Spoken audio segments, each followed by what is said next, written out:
Hey, listen, joining us on the line right now, as he often does on Mondays, when we're lucky, Joe DiGenova, legal analyst, former U.S. Attorney to the District of Columbia. Good morning to you, Joe. Good morning, guys. I'm up in Underhill, Vermont, staying at the home of my son, Todd, and his wife, Beth. It's beautiful up here this morning. It sounds beautiful. Yeah, it sounds good. Well, as long as Bernie Sanders lets you to retain private property rights up there in Vermont. You never know if he becomes president. Yes, well, you know, we're on Bernie Mountain. All right, listen, I got stuff, man. We got a lot of stuff to talk about. Mostly, it seems that, just before the 4th of July weekend, whole batch of emails, sort of got released, having to do with Hillary and her server, State Department emails, and then Judicial Watch has been out there poking along through the legal system, and they're getting more emails, and it's becoming increasingly clear that a lot of this is going to focus on Benghazi, which is being investigated by a House committee. Where are we in all of that, and what are the revelations that you see as you look at all of this information? Well, first of all, the Benghazi committee has been doing it the right way. Trey Gowdy has been conducting all of his everything in private, and it's driving the Democrats crazy. Elijah Cummings has no place to show off in public because there are no public hearings. All the testimony is being taken in depositions in executive session. And now the Democrats are demanding that the Sidney Blumenthal deposition be released, and Gowdy is taking his time saying, I'll release things when I want to. The bottom line is, all this is going to eventually come back to depositions in federal court, which is why Judicial Watch's work is so important, because the committee, for all of its power and its ability to get subpoenas, has a very difficult time enforcing its subpoenas against an administration that is so lawless, which is, of course, the Obama administration. So a lot of this is going to play out in federal court, and ultimately a federal court is going to have to decide to issue an order seizing Hillary's computer, something which Gowdy does not want to do for political reasons, but of course it should have been done months ago. An effort should have been started to seize that computer so it could be forensically worked with. Can I just go a step further? Apparently, Gowdy is not happy with the State Department and has threatened to call Secretary of State John Kerry and call him on the carpet for not handing over enough of these emails. Yeah, so what? Big deal. A public hearing where he berates the Secretary, and the Secretary says he doesn't know anything about it. A useless gesture, unimportant. When you have an administration which laughs at you when you issue them a subpoena, this is what you get. The House of Representatives made a mistake 2 years ago when they decided they were going to separate all this stuff amongst 5 committees, and the chairmen were not going to be serious about their work. This is what you get.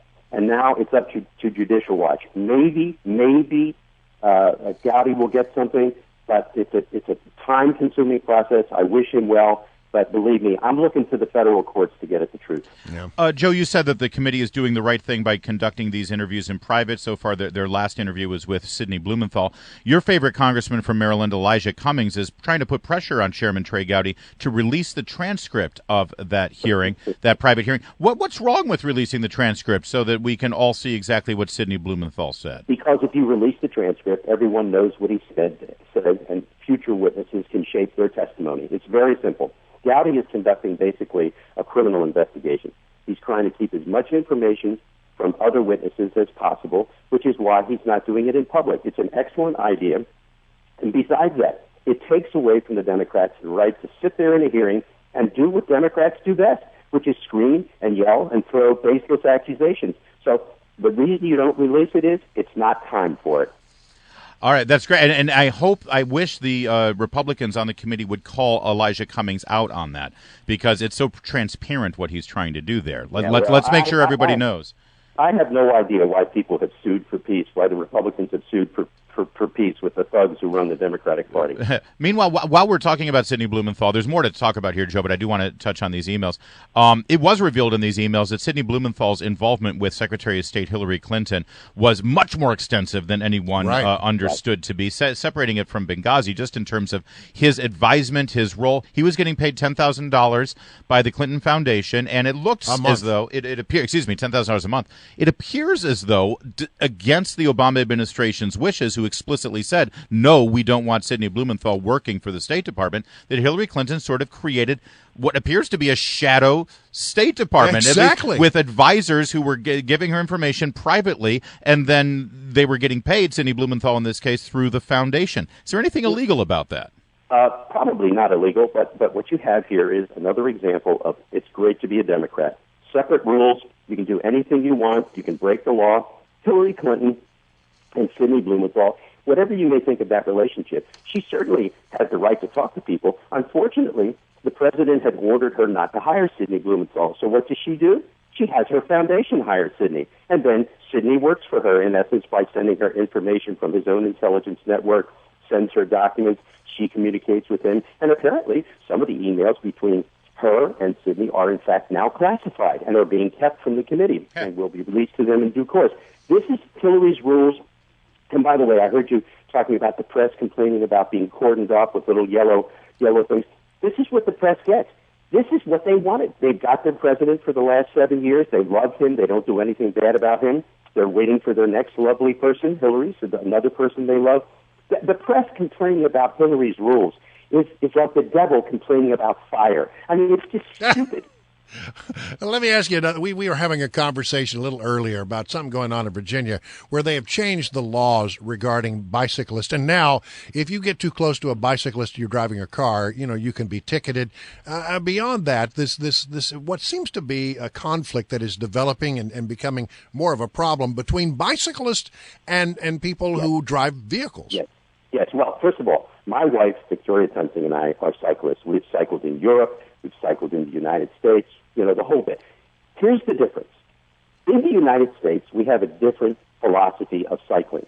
If you go to Europe and you cycle, the cyclists respect the cars respect the cyclists, and everybody gets along. That's because they have a culture of cycling. We do not. Cycling is in the United States now where soccer was in the United States in 1950. The rules of the road are not accepted by anybody. Speaking as a car driver and a cyclist, cyclists are some of the most obnoxious people in the world. They are crazies. They are like Hillary Clinton and the president. They are rule breakers. They're all Democrats. The rules don't apply to cyclists.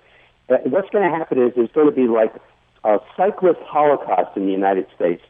Drivers are going to go crazy over them. Joe, come on. Please, come on. I heard you talking about this. Let me just tell you something. You've got to be kidding. Here's the problem, Joe. Here's the problem, Joe. Obnoxious. Okay, that's fine, and so are drivers. We can't paint with a broad brush. No. Here's the difference, Joe. When a cyclist is obnoxious and a driver is obnoxious, the cyclist dies or gets a broken limb at the hands of the driver. What's going to happen if a bicyclist is obnoxious? What you need to have are laws that are reciprocal. The cyclists do not obey any laws. And that's the problem. They are the ones that are creating the problem right now. Now, I agree with you. Everybody should obey the rules of the road. And I think you go to Europe, everybody gets along. That's because they have a culture of cycling. We do not. We're going to get there eventually. But in the meantime, it's going to be very ugly. And I think cyclists, if you go along the Crescent Trail, the truth is the Montgomery County cyclists are the worst. They're the most obnoxious people in the world. Joe, and they're all Democrats. Joe DiGenova, once again, speaking wisdom here on WMAL. Thank you, Joe. Adios. Always a pleasure.